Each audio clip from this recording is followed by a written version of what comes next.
SBS 뉴스입니다.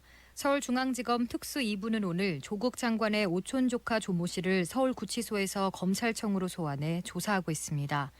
검찰은 조 씨를 상대로 조 장관 가족이 사모펀드에 투자하게 된 경위와 조 장관 가족이 투자처를 알았는지 여부 등을 확인하고 있습니다.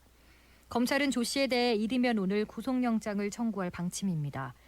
조 씨는 조 장관 가족이 투자한 사모펀드인 블루코이 밸류어 펀드를 운용하는 코링크 PE의 실질적인 운용자라는 의혹을 받고 있습니다. 검찰은 또 코링크 대표 이모 씨도 소환해 조사하고 있습니다.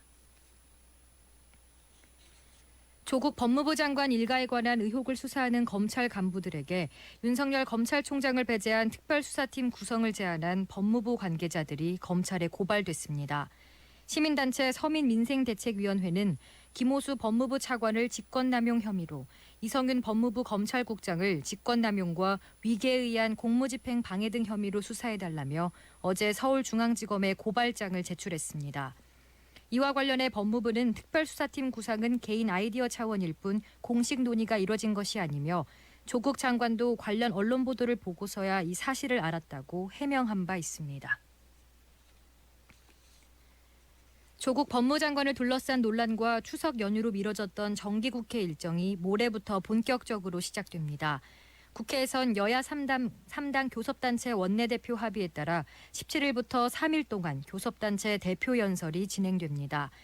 이어 23일부터 26일까지 정치, 외교 통일안보, 경제, 교육, 사회, 문화 순으로 분야별 대정부 질문을 할 예정입니다.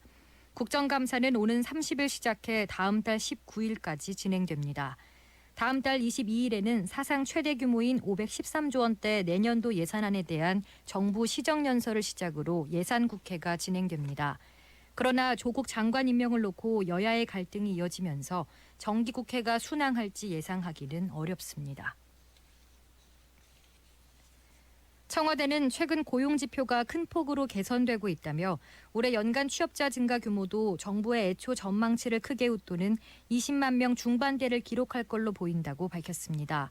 황덕순 청와대 일자리 수석은 춘추관 브리핑에서 통계청이 발표한 8월 고용 동향 통계를 소개하며 정부가 주목하는 것은 이런 고용 개선이 특정 부분에 국한되지 않고 모든 분야와 모든 연령대에서 나타난다는 점이라고 강조했습니다. 또 이런 고용 개선 흐름을 이어가기 위해 산업 구조 조정에 대한 선제 대응이 중요하다고 강조했습니다. 금리 변동 위험이 있는 주택담보대출을 연 1%대 장기 고정금리 대출로 갈아탈 수 있게 하는 서민형 안심전환 대출의 신청 접수가 내일부터 29일까지 진행됩니다. 자신이 대출을 받은 은행 창구를 방문하거나 주택금융공사 홈페이지, 스마트 주택금융 애플리케이션을 통해 신청하면 됩니다. 신청 대상은 올해 7월 23일까지 실행된 변동금리 혹은 준고정금리 주택담보대출입니다.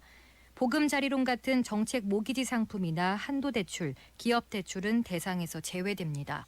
가격이 시가 9억 원 이하인 주택으로 부부 합산 연소득이 8,500만 원 이하인 1주택자만 신청할 수 있습니다. 단 혼인기간 7년 이내의 신혼부부나 만 19세 미만 2자녀 이상 가구는 부부 합산 소득 1억 원까지 가능합니다.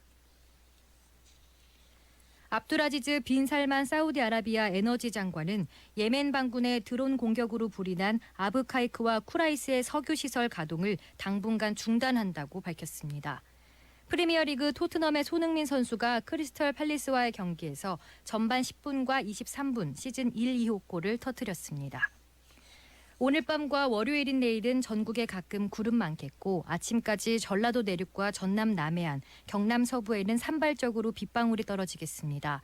강원 산지와 일부 내륙에는 짙은 안개가 낄 것으로 보여 교통안전에 유의해야 합니다.